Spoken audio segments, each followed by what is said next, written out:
I once came across a quote from a lady named Beth Moore, and it stuck with me. It's a little complicated, so hold on a second. It goes like this: the raw vulnerability of untempered love, the love of that handful of people who hold your heart, skinned alive, and could slay you with their absence. Untempered love is terrifying. But what is life if we never love others past the rational sensibilities of self-protection? That's a heavy quote. Feel free to go back and listen to it one more time.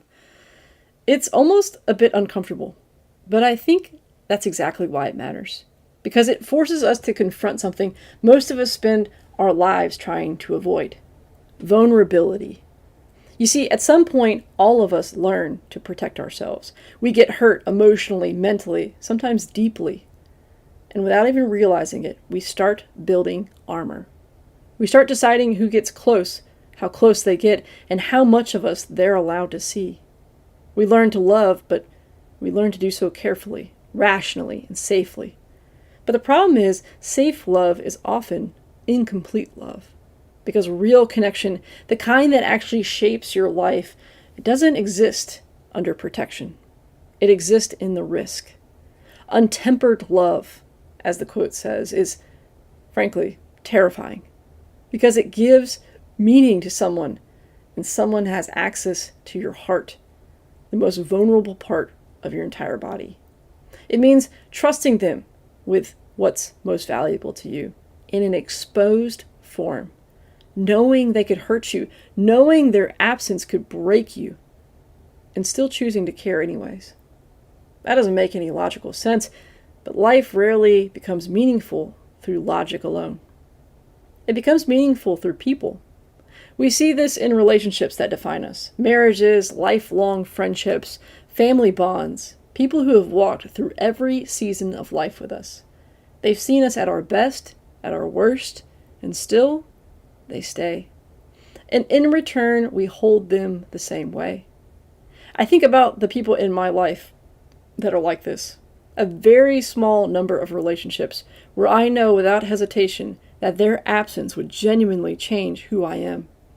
And I know that I would protect them with everything I have.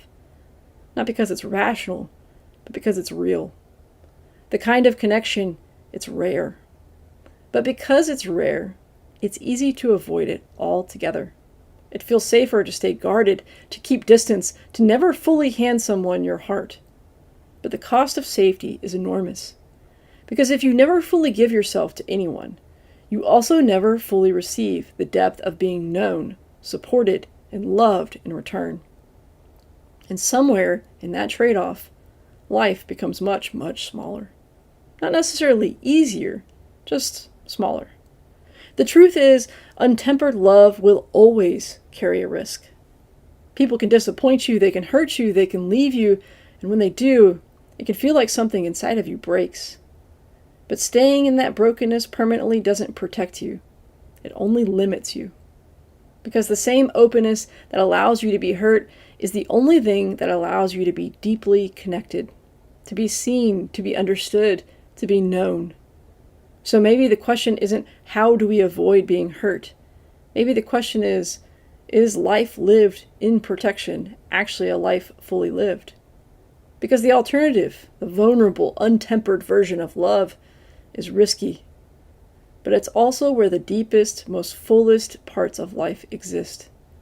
The relationships that anchor you, the people who show up when everything else fails and falls apart, the ones who hold your heart carefully, even when they don't have to. So maybe the challenge isn't to love less. Maybe it's to love more bravely, to find those people who matter enough to risk something for, and to become that kind of person for someone else. Because in the end, a life lived fully guarded might be safer, but a life lived fully open is the only one that feels like it was truly lived at all.